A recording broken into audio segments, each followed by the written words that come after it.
The 5 majors involved in organizing and execution of the coup were all Igbos. Yes. Majors Anufora, Chukuka, Okafo, Ademoega, and Ifeajuna. Ademoega, is he Igbo? Ademoga is from the description. Is he Igbo? Yes, he is. He is Igbo. Colonel. Yes, my lord.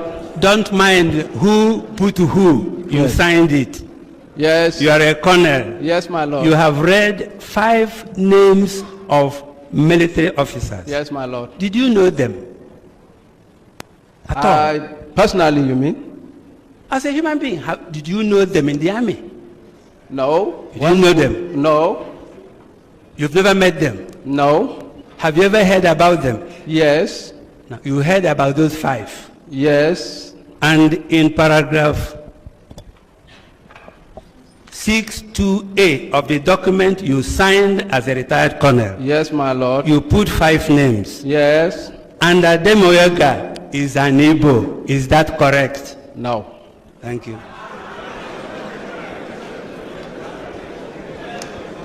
Show him Exhibit 9.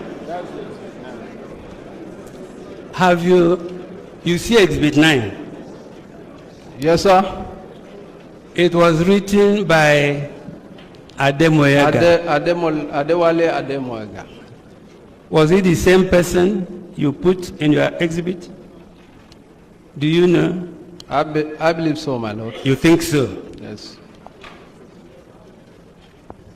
Have you read that book? No, I did not read this one. You've never read it. The reason why you put him as Igbo, yes, my lord, is to enable you attribute the entire fault, yes, to Igbo people. Is that correct? No, my lord. It was, why did you put him as Igbo? The name Ademoega, as compiled in this thing, was presumed Igbo. Was presumed Igbo. Thank you.